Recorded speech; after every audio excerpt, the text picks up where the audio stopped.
আপনার প্রোফাইল সভ্য সমাজে বাবা মার সামনে খোলা সত্যি দুষ্কর হয়ে যায়। জানি জীবনে প্রেম করবো না, বিয়ে করবো না, আমার আর এইসব ক্ষতি করে লাভ আছে? আপনি আপনার ফেসবুক প্রোফাইলে এমন পোশাক পরে ছবি দেন যেটা সমাজ বলে অসভ্য। কারণ আমার এই বোল্ড ইন্ডাস্ট্রিতে হতে পারে আমি ক্যামেরার সামনে সব খুলে কাজ করছি, কিন্তু আমার মনে হতো সব খোলার পরে আমার মনে হতো আমি জামা কাপড় পরে আছি। যদি দেখতে খারাপ হয় ওরা মুখে রুমাল ফেলে দেবে। ওকে আইডিয়া করে নিয়েছে যে সুচরিতা মানে ড্যাশ। এটাই কি জীবন থাকবে নাকি আপনার এরপরেও কোনো প্ল্যান আছে? এই সমাজের লোকজন যদি এইসব দেখা বন্ধ করে তবে গিয়ে আমরা ভালো কাজ পাবো। আজকে অনেক কথা শুনবেন, সমাজকে নতুন ভাবে দেখবেন।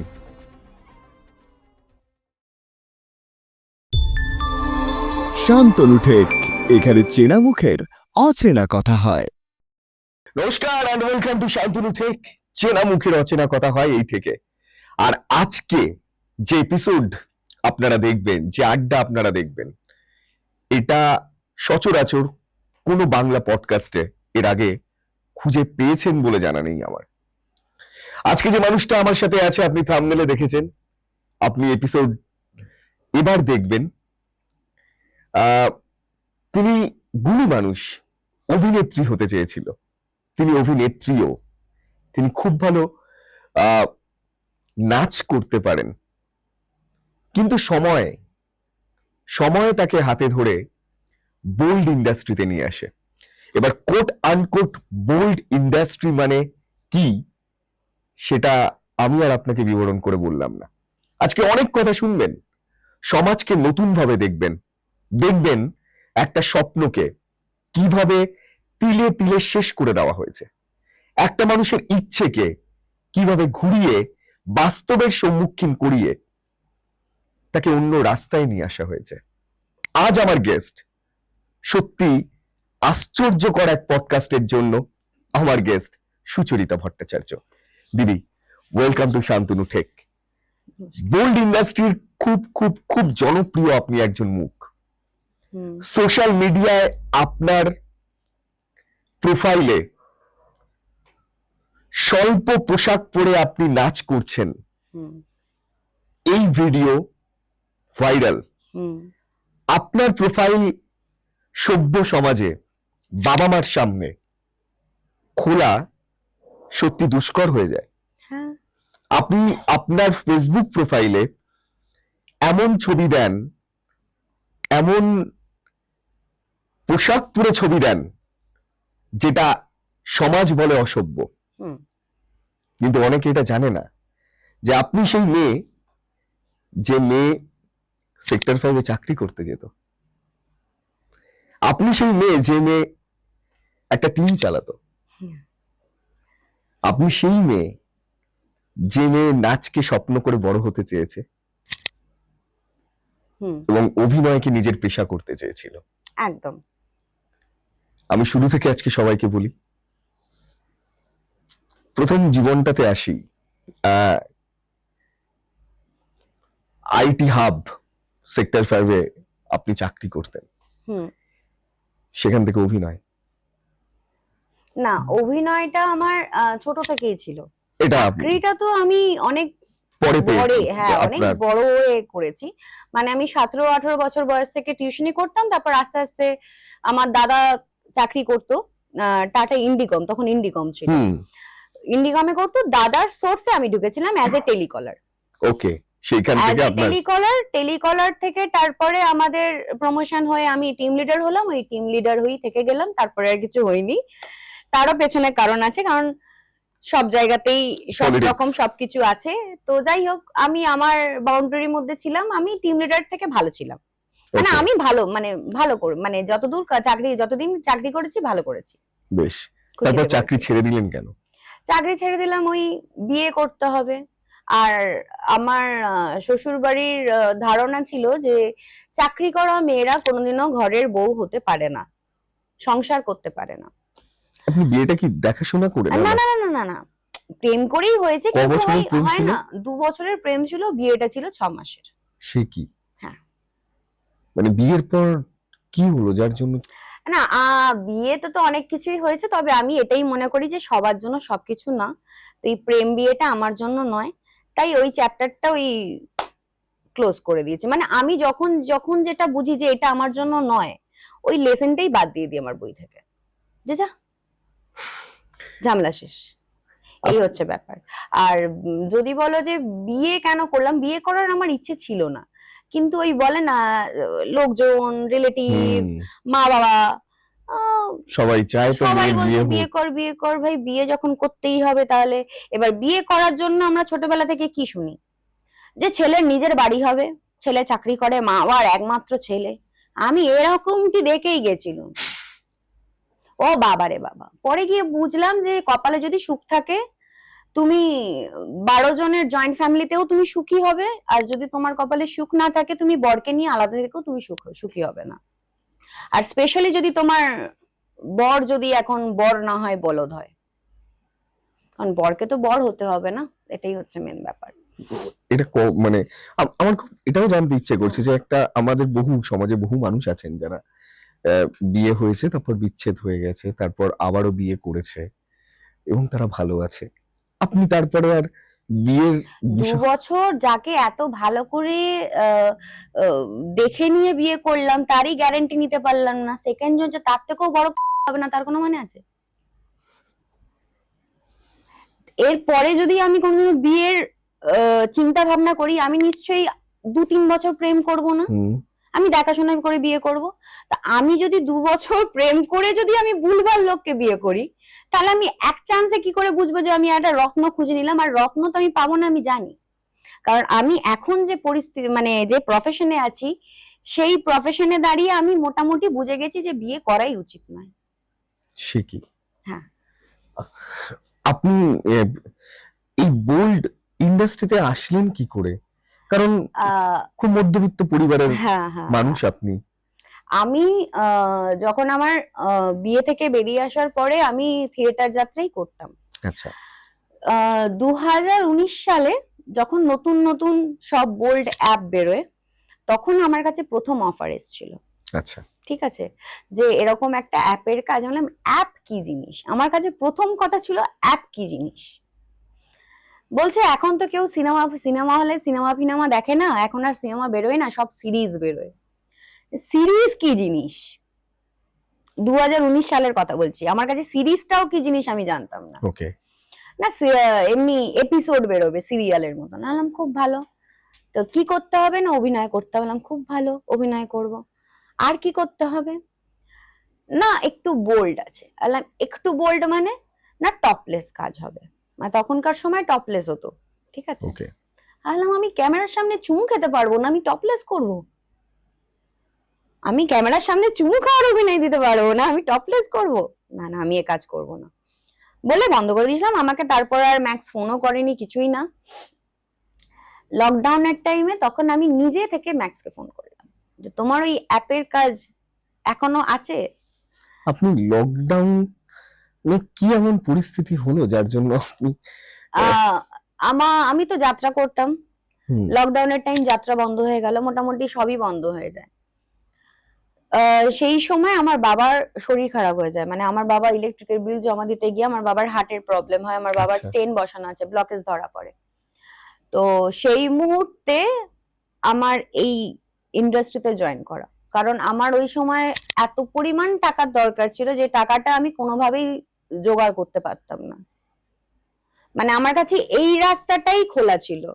মানে আমি যদি মনে করি যে না আমি লোককে দেখাবো না আমি কি করছি, আমি টাকাটা উপার্জন করব, 4 দেওয়ালের বন্ধ ঘরের মধ্যে আমি এই কীর্তি করে বেড়াবো, যেটা লোকে বলে বৃদ্ধি বা যাই হোক, তো সেটাও তো আমার কাছে অপশন ছিল না। লকডাউনে ছিল কি? ছিল না। তো আমার কাছে এটাই অপশন ছিল। তো আর এমনিতেও আমার লাইফের যে জবা খিচুড়ি অবস্থা ছিল, জানি জীবনে প্রেম করবো না, বিয়ে করবো না, আর আমার আর এইসব সতী করে লাভ আছে? সতী সেজে লাভ নেই, আপাতত নিজের বাপটাকে বাঁচাই। এই জন্যই ঢুকে গেছিলাম এই ইন্ডাস্ট্রিতে। কিন্তু আমার মনের মধ্যে একটা ছিল কি, যে একটা বিশ্বাস ছিল, একটা ভরসা ছিল যে যারা আমাকে চেনে, যারা আমাকে জানে, তারা হয়তো আমাকে সাপোর্ট করবে, আমাকে হয়তো এই ব্যাপারটা থেকে বেরিয়ে আসতে সাহায্য করবে। এখন ঢুকি, কিন্তু যখন আমি বেরিয়ে আসতে চাইবো আমি বেরিয়ে আসতে পারবো, আমাকে কেউ ঠেলে ঢোকাবে না। এটা আপনি ভেবেছিলেন? এটা ভেবেছিলাম যে আমি বেরিয়ে আসবো আবার। তো বেরিয়েও এসেছিলাম। বেরিয়ে আসা যখন লকডাউন খোলে আবার যাত্রা শুরু হয়, আমি আবার যাত্রা করতে যাই। যাত্রায় সাইন করি অ্যাজ এ সেকেন্ড হিরোইন হিসেবে। হুম। রিহার্সালে গিয়ে বুঝতে পারছি যে প্রথম হিরোইন আর কাউকে কারোর পোষাচ্ছে না। মানে প্রথম যে হিরোইন যে মেয়েটা আসে সে নাকি ভালো অ্যাক্টিং করতে পারে না, তাকে বার করে দিল। তারপরে আরেকজন এলো, সেও নাকি করতে পারে না, তাকে বার করে দিল। তারপর যিনি ডিরেক্টর অজয় মন্ডল, উনি আমাকে বলেন তুমি প্রথম নায়িকাটা করো। ওকে। সিরিয়াল হয়ে যাওয়ার পরে, শো করতে যাওয়ার পরে তারপর অজয় মন্ডল বললেন যে উনি নাকি যাকে ওনার প্রজেক্ট বানায় উনি নাকি তার সাথে একটা রাত কাটান। সেটাই আমি রাজি হইনি বলে, যেখানে আমার আগে যাই করতাম তাই ভালো লাগতো, তারপর থেকে আমি যাই করি তাই অখাদ্য লাগতো না করে দেওয়ার পর থেকে। আর একদিন এরকমও হয়েছে, যখন 10 নম্বর শো করতে যাই, সেদিন শো করে আসার পর ওই অজয় মন্ডলী আমার করতে আসার চেষ্টা করে। হ্যাঁ? হ্যাঁ, কারণ আমার ভিডিও দেখেছে না, আমি এরকম ভিডিও বানাই মানে আমি যার তার সাথে শুয়ে পড়তে পারি। তখন আমাকে খুব বাজে একটা গালাগালি দিয়েছিল, দিয়ে আমায় বলেছিল যে সত্যি ছিস।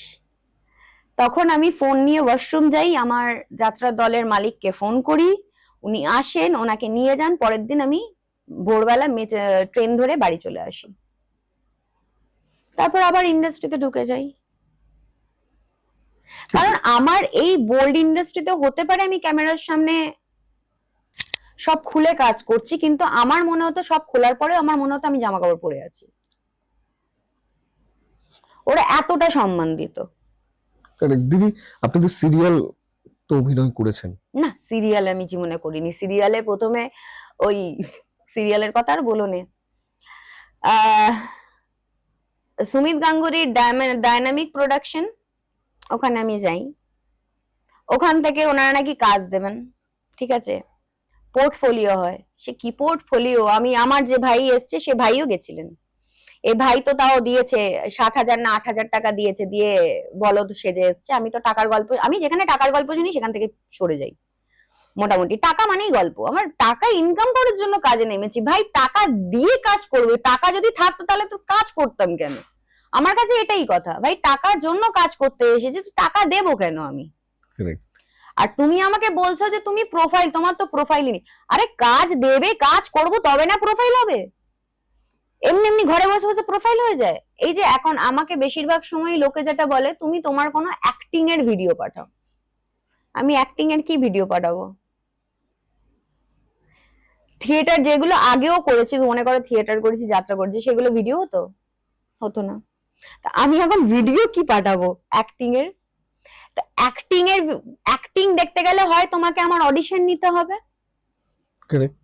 হয় অডিশন নিতে হবে, নাহলে তোমাকে আমাকে একটা আধা ঘন্টার যদি গল্প থাকে সেখানে 5 মিনিটের একটা ক্যারেক্টার দিতে হবে, তবে গিয়ে তুমি বুঝবে। কিন্তু না, ওই 5 মিনিটের ক্যারেক্টারটা নেওয়ার জন্য আমাকে ডিরেক্টর, প্রোডিউসার, প্রোগ্রামার, রাইটার সবার সাথে। মানে এরকম অফার এসছে? আমি তোমায় এরকমও বলে দিচ্ছি, আমি একজন অনেক বড় ডিরেক্টর প্রোডিউসারের সাথে কাজ করতে গেছিলাম, সিনেমার কাজ, বড় পর্দার কাজ, যেখানে আমি নায়িকার বোন হয়েছি, না বন্ধু হয়েছি, সরি, নায়িকার বন্ধু হয়েছি। ওকে। আমি ওখানে গিয়ে বুঝলাম, ওখানে যে কটা মেয়ে গেছিল, একটা মেয়েরও কোনো নিজের প্রাইভেট রুম ছিল না। তাহলে তারা সকালে যদি ডিরেক্টরের সাথে থাকে, সন্ধ্যাবেলা প্রোডিউসারের সাথে থাকবে, রাত্রেবেলা হিরোর সাথে থাকবে। তাদের পার্সোনাল রুম ছিল না। My goodness. মানে আমার মনে হয় যে এরা ওই রেড লাইট এরিয়াতে যারা থাকে তারাও বোধহয় এত নোংরা আলোচনা করে না যত নোংরা আলোচনা এরা করে। আমি অনেক বড় উঁচু মাপের সেলিব্রিটি ডিরেক্টর প্রোডিউসারের কথা বলছি, যারা বড় বড় কাজ করে। তারা এখনো করছে? হ্যাঁ, এখনো করছে, করবে না কেন? আরে এরাই তো করবে, আর আমরা থোড়ি না করব। আপনার প্রত্যেকটা কথায় তাদের প্রতি আপনার মনে যে কতটা অসম্মান জন্মেছে। অসম্মান মানে আমার সব থেকে একটা জিনিস লজ্জা লাগে, তোরা সম্মান দিতে জানিস না আমি জানি, কিন্তু যদি কেউ তোকে সম্মান দিচ্ছে সেটা নে। এরা সম্মান নিতেও জানে না। যারা সম্মান নিতে জানে না তাদের কাছ থেকে আমি সম্মান কি করে আশা করি? তুমি ধরো আমাকে একদম নোংরা চোখে দেখছো, আমি যদি তোমাকে কনস্ট্যান্ট সম্মান দিতে থাকি, তোমার চিন্তাধারা নজরধারা একটু হলেও চেঞ্জ হবে? সত্যি এটা তো চেঞ্জ তাই হবে না। যদি দেখতে খারাপ হয় ওরা মুখে রুমাল ফেলে দেবে। দিদি। মানে এই যে আপনি কথাগুলো বলছেন, আপনিও কি এই জায়গাতে আপনিও মানে হেনস্থা হয়েছেন বা ওরে বাবারে, আমি এমনি এমনি বলি ভাই ছেড়ে দে মা, কেঁদে বাঁচি। আজকে আমি কেন পালিয়েছি এই ইন্ডাস্ট্রি থেকে, কেন আমি দূরে দূরে পালাই? কেউ আমাকে কাজের যদি কোনো অফার দেয় আমি আগে জিজ্ঞাসা করি কোনো কম্প্রোমাইজ আছে? ওখানে গিয়ে আটকে যায়। আমি আমার যদি ফেসবুক আর ইনস্টাগ্রামটা খুলে তোমাকে যদি আমি শুধু মেসেজ বক্সটা খুলে দিই, আর তুমি যদি দেখো, শুধু এইটুকুনি দেখবে কত উঁচু মাপের সেলিব্রিটি আমায় মেসেজ করেছে। তাদের দাবি কি? আমাকে নিয়ে কাজ করবে, কাজ আদৌ করবে কিনা জানি না, মজা নেবে। আমার ভিডিও দেখে সব মাথায় উঠে গেছে, বুঝলে কিনা? দিদি, যখন আপনি এই প্রফেশনে আসলেন, নিজের মধ্যে তো এটা একটা মানে এই ডিসিশনটা নেওয়াটাই তো নিশ্চয়ই আপনার সাথে আপনার নিজের লড়াই ছিল। সেই সময় কোনো কিছু দেখবে একটা মানুষ যখন, আমি জানি যে ভাই মোটটা আমি পারবো না, কারণ এখনকার যা বাজার, আমি বিষও ভালো পাবো কিনা আমি তার কোনো গ্যারেন্টি নেই। সে বিষও ভেজাল থাকতে পারে, হয়তো খেলো মরলাম না, 3 দিন 4 দিন হসপিটাল থাকলাম, আরো টাকা চলে গেল, সুস্থ হয়ে বাড়ি চলে এলাম। মরবো যে তারও কোনো গ্যারেন্টি নেই। তো আমাকে যখন বাঁচতেই হবে, তো বাঁচার জন্য যেটা মেন দরকার সেটা হচ্ছে টাকা। ঠিক। আর তুমি যদি টাকা কামাও, তোমার পকেটে যদি টাকা থাকে তোমার, আর সব থেকে বড় কথা যেটা আমি দেখে এসেছি, ইন্ডাস্ট্রি খুব শো অফে চলে। তোমার কাছে ট্যালেন্টেড নাই, কিন্তু তুমি গলায় মোটামুটি একটা সোনার চেন, হাতে সোনা, গোটা হাতে সোনা, মানে মোটামুটি তোমাকে দেখে মনে হচ্ছে তুমি কোটিপতি, ব্যাস তুমি হিরো। আর তোমার পাশে যদি একটা ছেলে থাকে, ধরো একটা রিক্সাওয়ালার ছেলে, তার মধ্যে হয়তো ট্যালেন্ট আছে, সে জিরো। মানে অভিনয় লাইনটা আমার জন্য না, আমি ভুল চুজ করে ফেলেছি। এখন এবার আমাকে কি করতে হবে? এবার আমাকে শুধু পয়সা ইনকাম করতে হবে, যাতে আমি ইন ফিউচার একটা বিজনেস, ছোটখাটো বিজনেস করে বাকি লাইফটা যাতে শান্তিতে নিজের মতন করে যাতে শান্তিতে আমি কাটাতে পারি। এখন সেইটাই করছি।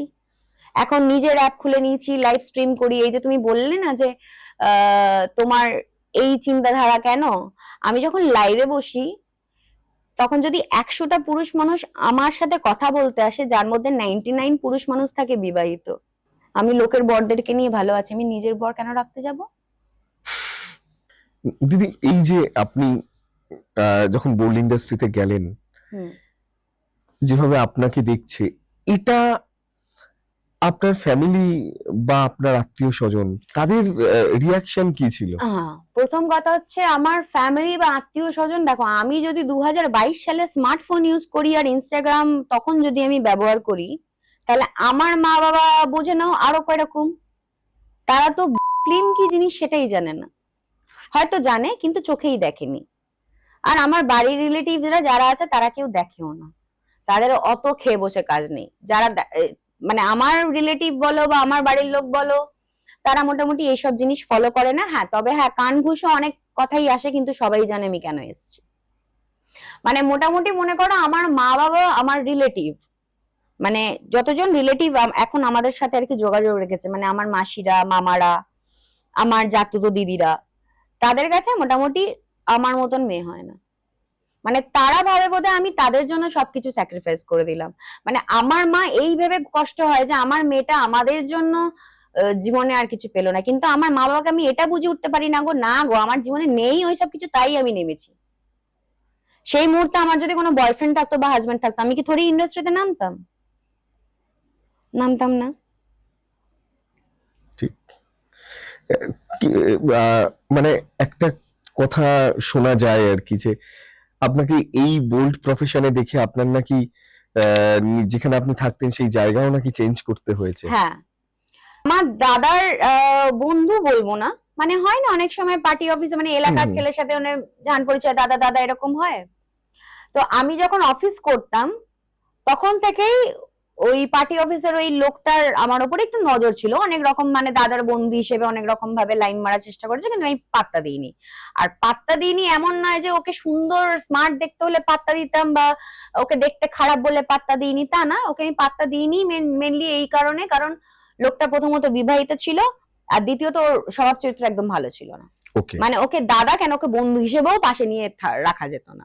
ওকে ঠিক আছে, তো এটা আমার ধারণা যে জিনিসটা ওই করেছে, কিন্তু তবুও ভাবছি। কিন্তু আমার যেটা মনে হয়েছিল যে পার্টি অফিস থেকে লোকেরা বলেছিল যে এই কাজ করছে, এখানে ওদেরকে এই পাড়ায় রাখা যাবে না। তো তখন আমার বাড়িওয়ালা আমাদের আসে, কিন্তু বাড়িওয়ালা তো জানে পুরো ব্যাপারটা। তো বাড়িওয়ালা তখনই বলে যে আপনাদেরকে এখনই উঠে যেতে বলছি না, 3 মাসের টাইম দিচ্ছি, 3 মাসের মধ্যে আপনারা ঘর থেকে চলে যান। তারপরে 1.5 বছর পর যখন মোটামুটি দেখলাম যে হ্যাঁ আমি একটা 2 BHK ঘর নিয়ে নিতে পারবো এখানে। আর টালিগঞ্জ এরিয়ায় যেটা আমি দেখলাম যে এখানে লোকের অত মাথা ব্যথা নেই, মানে মাথা ব্যথা নেই মানে তুমি যদি যেখানে আছো সেখানে তুমি যদি ভদ্রভাবে থাকো তাহলে তুমি থাকতে পারবে। তোমার প্রফেশন নিয়ে বা তোমার কাজকর্ম নিয়ে তুমি এই কাজ করো বলে তোমার ওইসব কোনো প্রবলেমটা নেই, মানে একটা রেস্ট্রিকশন ব্যাপারটা অতটা নেই। তো এখানে যখন আমি ওরকম একটা ঘর পেলাম, আর আমার বাড়িওয়ালাকে বলাই ছিল যে দেখুন আমার প্রফেশন হয়তো এটা, কিন্তু আমার ফ্যামিলি এসে থাকবে। ওকে তো বাড়িওয়ালা শুধু আমাকে দেখে দিয়েছিল ঘর। তো বাড়িওয়ালা বলছে তোমার ফ্যামিলি এসে থাকবে তো আরোই ভালো, আমি তো ফ্যামিলি দেবো বলেছিলাম। খুব ভালো, তাহলে সেইভাবে মা বাবাকে ওখান থেকে আবার তুলে নিয়ে এখানে চলে এলাম। এখন মা বাবা আমি সবাই একসাথে থাকি। ওই ঘরের এগ্রিমেন্ট শেষ হয়ে গেছে, এই বাড়িওয়ালাই আবার আরেকটা ঘর ঠিক করে দিয়েছে, ওইখানে গিয়ে আছি। এখন তো মোটামুটি সবকিছু ঠিকঠাক আছে, ভগবানের দয়ায় সব ঠিকঠাক চলছে। আর এই সমস্ত হচ্ছে কিছু ব্যাপার। করেছে ওই আপনার বর্তমান যে প্রফেশন। আমি তো ইন্ডাস্ট্রি ছেড়ে দিয়েছি প্রায় 3-3.5 বছর হয়ে গেল। আচ্ছা, বোল্ড প্রফেশন। হ্যাঁ, বোল্ড প্রফেশন। তো বোল্ড বলতে এখন যে বোল্ড চলছে যে শাড়ি ভিডিও, নরমালি ফটোশুট, এই সবই করছি আমি। ইন্ডাস্ট্রি নরমালি এই বোল্ড ইন্ডাস্ট্রি যেটা তোমরা বলো ইন্ডাস্ট্রি, ওটা ছেড়ে দিয়েছি। আপনার ফ্যামিলি এখন টাচুট আপনি যেভাবে রয়েছেন ভালো রয়েছেন।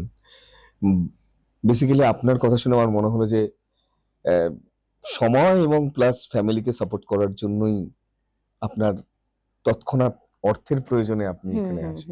কি এমন হয়েছিল যেটা যার জন্য বিপুল অর্থ প্রয়োজন হয় এবং আপনি এই রাস্তাটাই দেখেন যেখান থেকে আপনি প্রচুর অর্থ উপার্জন করতে পারবেন কম সময়? যখন 2020 সালে লকডাউনটা পড়ে মার্চের দিকে, মোটামুটি ফেব্রুয়ারি মাস থেকেই হাওয়া আসা শুরু হয়ে গেছিল লকডাউনের। ঠিক আছে, তো এবার আস্তে আস্তে আমাদের শো বন্ধ হয়ে আসে। মানে আমাদের তো যাত্রায় বাইরে শো করতে যেতে হতো, শোটা বন্ধ হয়ে আসে। তো বন্ধ হয়ে আসার পর পুরোপুরি বন্ধ হয়ে যায়, বন্ধ হয়ে গিয়ে বাড়িতে বসে থাকি। এবার লকডাউনে আমাদের গরিব, মানে আমরা এত গরিবই দেখে এসেছি যে আমাদের কাছে কোনো গরিব জিনিসটা কোনো ম্যাটার করে না ভাই, আমরা চলতে পারি। বাবা একদিন ইলেকট্রিকের বিল জমা দিতে গেল শ্যামবাজারে। আচ্ছা। জমা দিতে যাওয়ার পর বাবা মানে বাসে যেতে বাবার শরীরটা খুব খারাপ লাগছিল, মানে গোটা শরীর কাঁপছিল, দদ করে ঘামছিল। বাবা ওই মুহূর্তে বাস থেকে নেমে বলে টালা ব্রিজের কাছে। নেমে যাওয়ার পরই বাবার নাকি এত শরীর খারাপ হয় যে ফুটপাতে বসে পড়ে রাস্তায়, মানে বুকে হাত দিয়ে প্রায় শুয়ে পড়ার মতন অবস্থা। তো বাবা যখন ফোন করে বাড়িতে, আমি সঙ্গে সঙ্গে দাদাকে পাঠাই। দাদা বলে আমি যাবো কি করে? এলাম 34C বাসে করে, টিকিট কাটতে হবে না, ব্যাটা ছেলে মানুষ, টুক করে উঠবি, টিকিট কাটতে হবে না, মুখ চেনা, নেমে যাবি, কোনো ব্যাপার হবে না। তো দাদা গেল, যাওয়ার পরে তো দেখছে বাবা পড়ে আছে রাস্তায়, কেউ হেল্প করার নেই, কেউ আসছেও না, স্বাভাবিক ব্যাপার, কেউ আসবে। আমি যদি ওখানে থাকতাম, আমি যদি দেখতাম কারোর বাবা ছেলে আছে, আমিও হয়তো তাকে ছুতাম না। আমি ভাবতাম কি দেবা আমার করোনা হয়ে যাবে। তা আমি কাউকে দোষ দিতে পারবো না ভাই, সিচুয়েশনটাই খারাপ, সময়টাই খারাপ। তো দাদা ওখান থেকে হসপিটাল গেছে, ওখান থেকে স্ট্রেচার নিয়ে এসছে, বাবাকে একা তুলেছে, তুলে একা ঠেলতে নিয়ে গেছে।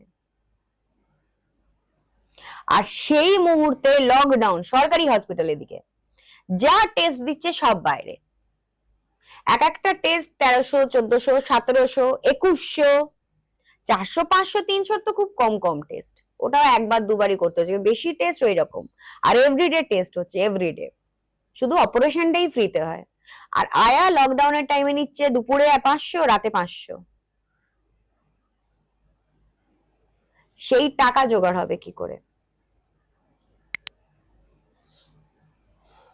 তো যেহেতু আমার কাছে অনেক আগে অফার এসেছিল, আমাকে ম্যাক্স বলেছিল এরকম অ্যাপের কাজ, তো আমি প্রথম বাড়িতে এসেছি, এসে মাকে বললাম, মা হয়তো বুঝতে পারেনি, বা মা আমাকে একটা কথাই বললো, তুই যেটা ভালো বুঝিস কর, আমার মাথা কিছু কাজ করছে না। তখন আমি ফোন করলাম, ফোন করার পর সঙ্গে সঙ্গে ওরা ইনস্ট্যান্ট 30,000 টাকা আমাকে পাঠিয়ে দিল। সেটা আপনার কাছে অনেক মূল্যবান। অনেক মানে আমার মনে হচ্ছে আমি আম্বানি, 30,000 টাকা চলে এসছে মানে আমি আম্বানি। সেই মুহূর্তে আমাকে এমনও নয় যে টাকা পাঠিয়ে পরের দিন থেকেই শুটে ডেকেছে, আমাকে বলেছিল তার পরের হপ্তাহ থেকে কাজ করেন। আমার কাছে 5 দিন টাইম ছিল। আমি ওই টাকা দিয়ে মোটামুটি দাদাই থাকতো, সারাদিন থাকতো, আমি দুপুরবেলা শুধু যেতাম, দাদা ওই সময় বাড়ি, আমি যখন যেতাম দুপুরবেলা, দাদা ওই সময় এসে খাওয়া দাওয়া করতো, স্নান টান করতো, করে আবার চলে যেত, দাদা হসপিটালেই থাকতো। তো আমি 5 দিন ওই রকমই করেছি, দুপুরটুকু গেছি, দাদা বাড়িতে এসছে, তারপর থেকে আমি তো বাইরেই ছিলাম। বাইরে বলতো ওই যেখানে কাজ হতো সেখানেই থাকতাম, কারণ লকডাউনে অত যাতায়াত করতেন না, হতো না, করা যেত না। আর আমাদেরকে লকডাউনের সময় যে গাড়ি করে নিয়ে যেত, ওটা গাড়ির সামনে প্রেস লেখা থাকতো, যাতে পুলিশ না ধরে, প্রেস। এই হচ্ছে ব্যাপার। ওই তখন করলাম, তারপরে ছেড়ে দিয়েছিলাম, ছেড়ে দিয়েই তো যাত্রায় ঢুকলাম। যাত্রায় ঢোকার পরে তো যাত্রাও, তখন আমি বুঝলাম যে ভাই লোকে আমাকে আর ভালো চোখে দেখবে না, আমাকে লোক ভালো চোখে দেখবে না, আর আমার ভালো সাজার তো কোনো দরকারও নেই। আপনার এই ইন্ডাস্ট্রিতে সবসময় সিনেমা সিরিয়ালের কথা বলছেন, হ্যাঁ। সেখানে সমস্ত অ্যাক্টর অ্যাক্ট্রেসদের শুনেছি তারা বলে যে তাদের প্রফেশনে কোনো বন্ধু হয় না। হ্যাঁ। আপনিও একটা ইন্ডাস্ট্রির মানুষ, হ্যাঁ। বোল্ড ইন্ডাস্ট্রি, হুম। সেই ইন্ডাস্ট্রিতে কি সত্যি বন্ধু বান্ধব পাওয়া যায়? না, কোনোদিনও হয় না। ইন্ডাস্ট্রির একটা মেয়ে বন্ধু হবে, আগে জেলাস ফিল আসবে। ও মুখে বন্ধু, মুখে মিষ্টি কথা, ভেতর ভেতর সবাই চায় ও উঁচু হয়ে যাচ্ছে, আমি কেন হলাম না, ও উঁচু। কিন্তু এটা খারাপ জিনিস নয়, কারণ আমি একটা মনে করি যেখানে আমরা এক জায়গায় আছি সবার মধ্যে একটা কম্পিটিশন মার্কেট চলছে, Correct. এটা স্বাভাবিক ব্যাপার, এটা খারাপই জিনিস নয়। তবে এইটুকুনি বলতে পারি, কেউ কারো খারাপ চায় না। আপনার খারাপ লাগে না যখন আপনাকে কেউ অ্যাড্রেস করে, নিশ্চয়ই করে, যে স্বল্প পোশাক পরে থাকেন, বা আপনার ভিডিও দেখে আপনাকে জাজ করে, বা ধরুন আপনি যে এলাকাতে থাকেন, যাদের সাথে বড় হয়েছে, যারা দেখেছেন, তারা তো এখন আপনার সোশ্যাল মিডিয়া দেখেই মানুষকে বেশি জাজ করে। সেই সোশ্যাল মিডিয়াতে যখন আপনি এই ধরনের আপনার শৈল্পিক নিদর্শন দেখান, তখন আপনার মানে তাদের কথা শুনে আপনার খারাপ লাগে না? না, প্রথম কথা হচ্ছে যারা আমাকে জ্ঞান বা ভাষণ দিতে আসে তাদের মাথায় চাঁটি মেরে উল্টে আমি বুঝিয়ে দিই, প্রথম কথা। কারণ আমার কাছে স্পষ্ট কথা হচ্ছে, আজকে আমার ফেসবুক অ্যাকাউন্টটা আজকের নয়, ফেসবুকটা আমার অফিস টাইম থেকে, আচ্ছা, প্রায় অনেক আগে থেকে অফিস থেকে খুলে দিয়েছিল। ওই জন্য আমার ফেসবুকে দেখবে এখনো লেখা আছে সুচরিতা ভাড্ডারি লাইন্স। ইনস্টাগ্রামটা ওর সাথে অ্যাড হয়ে গিয়ে সুচরিতা ভাড্ডারি লাইন্স হয়ে গেছে। আমি বলছি না আমি কিছু জানি না করতে, আমি কিছু পারি না, আমি কিছু খুলতে হয় খুলে দিয়েছি, এই হচ্ছে ব্যাপার। তো যখন আমি, শুধু তাই নয়, আমি আরো বলছি, আমি যখন এই বোল্ড ইন্ডাস্ট্রিতেও আসার পরেও আমি একটা জিনিস মনে করতাম যে আমি যা করছি একটা আলাদা সাইডে করছি, সোশ্যাল মিডিয়াতে আমি এইসব কিছু করব না, সোশ্যাল মিডিয়ায় আমি ভালোভাবে থাকবো। প্রথমে গানের ভিডিও, ভালো ভালো নাচের ভিডিও, ভালো ভালো ফটোশুট, কোনো খারাপ কিছু না, কোনো খারাপ কিছু পোস্টও করতাম না। আমার ইনস্টাগ্রাম ফেসবুকে রিচ আর আপ হতো না, সবাই দেখি পয়সা কামাচ্ছে, আমার দেখি রিনা ফেসবুক আর ইনস্টাগ্রাম কিছু হচ্ছেই নেই, ফলোয়ার্সই বাড়ে নে, লোকের ফলোয়ার্স বাড়ে, আমার দেখি ফলোয়ার্স কমে যাচ্ছে আস্তে আস্তে আস্তে আস্তে। তখন আমাকে একজন বলল, মানে আমারই একজন বন্ধু বান্ধব, যে তোমাকে লোকে জানে তুমি ড্যাশ, তোমার সত্যি লোকে তোমার থরি ফলো করবে, তুই একদিন একটা পোস্ট ডাল, হিলিয়ে দে, দেখ তারপর কিরকম জলবা হয়। একটা রিল ঢেলেছিলাম ভাই, একটা রিল ঢেলেছিলাম, সিভলেস জামা পরে, ক্লিভেজ বার করা, একটু ভালগার পোজে এক্সপ্রেশন দিয়ে রিল ছেড়ে দিয়েছি। ভগবান, 1.2 million views, 65K like, 65K like, একদিনে 1000 করে ফলোয়ার্স বেড়ে যাচ্ছে। উরি বাবারে বাবা, কত ফলোয়ার্স। বুঝে গেলাম যে লোকে আইডিয়া করে নিয়েছে যে সুচরিতা মানে ড্যাশ। এবার সুচরিতা ভালো গানের ভিডিও বানাক, ভালো নাচের ভিডিও বানাক, কি ভালো রান্নার ভিডিও বানাক, লোকে কিন্তু ওটাই খুঁজবে। ওটা খুঁজে পাবে না, স্কিপ করে বেরিয়ে যাবে। এবার আমাকে তো লাইফে এগোতে হবে। আর সব থেকে বড় কথা, আমি সোশ্যাল মিডিয়া আর ফেসবুক ইনস্টাগ্রামে আমি যদি ওইসব না ছেড়ে যদি আমি ভালো জিনিসই ছাড়ি, কি লাভ হবে? আমার ফিউচার হবে? আমার কি লাভটা হবে আমাকে বলে দিন। আর এই যে লোকে বলে না যে আজকালকার বাচ্চাদের হাতে ফোন দেওয়া যাচ্ছে না, আমি তাদেরকে বলি বাচ্চাদের হাতে ফোন দেওয়ার জিনিস নয়, সোশ্যাল মিডিয়া বাচ্চাদের ইউজ করার জিনিস নয়। বাচ্চারা কোনোদিনও মা বাবার কথা শোনে না, বাচ্চারা মা বাবাকে ফলো করে। মা বাবা যদি বাচ্চাদের সামনে দেখে বই পড়ছে, বাচ্চারাও সেটাই করবে। আর বাচ্চারা যদি দেখে মা বাবাকে সোশ্যাল মিডিয়া ঘাঁটতে, বাচ্চারাও সেটাই করবে। যখন তুমি সোশ্যাল মিডিয়াতে এগুলো দিচ্ছ, তুমি তো সোশ্যালি বাইরে বেরোচ্ছ, কখনো কোনো রকম কি কোনো? আমি বাইরেই বেরোই না। সে কি? আমি এমন একটা মেয়ে যে 365 দিন একটা রুমের মধ্যে থেকে যেতে পারবো। আমার বাইরে বেরোতে ইচ্ছে করে না। আর বাইরে বেরোলেও এই ভাই টুক করে আসি, ওই রুমাল, তুমি তো দেখেছো আমি কিভাবে আসি, কেউ বুঝতেও পারবে না আমি সেই সুচরিতা। এরকম কেন? এটা ভালো লাগে না, সমাজকে ভালো লাগে না? না, আমার কিছুই ভালো লাগে না, আমার পুরো ব্যাপারটাই শো অফ লাগে। এই সমাজের লোকজন যদি এইসব দেখা বন্ধ করে তবে গিয়ে আমরা ভালো কাজ পাবো। একটা মাংসের দোকানের লোক যারা মুরগি কাটে বা পাঁঠা কাটে, যারা কসাই হয়, তারাও কিন্তু ভেজিটেরিয়ান হয়। তারা কেন কসাইখানা খুলে বসেছে? লোকে খাবে বলে। লোকে যদি না খায় তারা নিশ্চয়ই ব্যবসা পাল্টাবে কি পাল্টাবে না? কাকে বেচবে? অর্ধেক মানুষ মূর্খ হয়ে থাকছে, অর্ধেক মানুষের ব্রেন কাজ করে না, মানুষ কিছু দেখতে পায় না, রিয়ালিটি চোখে দেখতে পায় না। এখন লোকে বলে vulgar vulgar vulgar social media. এখন অ্যাপে তুমি যাই সিনেমা দেখো, মির্জাপুর তুলে ধরো, চাই আরো আর যত বড় বড় সিনেমা আছে, একটা সিনেমার মধ্যে দেখাচ্ছে একটা ছেলে একটা মহিলার ওপর উঠে ঠেলছে, সে জামা কাপড় পরে ঠেলছে। কি ঠেলছে? এটা দেখানোর কি দরকার? তুমি আমার একটা কথা বলে দাও। ওটা তো মানে সিনের জন্য। আচ্ছা, ওই সিনটার জন্যই কি সিনেমা মির্জাপুরটা হিট হয়েছে? শুধু পার্টিকুলার সিনটার জন্য না, ওই সিনটা ঢোকানোই হয় আমাদের সমাজের লোকেদের জন্য। নোরা ফতেহির ওই মানিকে মাগে হিতে ঢোকানো হয়েছে সমাজের লোকের জন্য। খাবে কি করে? কেন? ডাটি পিকচারে তো ডাইরেক্ট দেখিয়ে দিয়েছে। ডাটি পিকচারে একটা সিনেমা হিটই হচ্ছে না, বিদ্যা বালানের একটা চাবুক মারা নাচ হয়ে গেল হাউসফুল। ঠিক। দিদি কি করবেন? মানে এটাই কি জীবন থাকবে নাকি আপনার এরপরেও কোনো প্ল্যান আছে? ওই তো বললাম, এখন 4-5 বছর আমাকে চোখ কান নাক বুঝে এইভাবেই চালিয়ে যেতে হবে।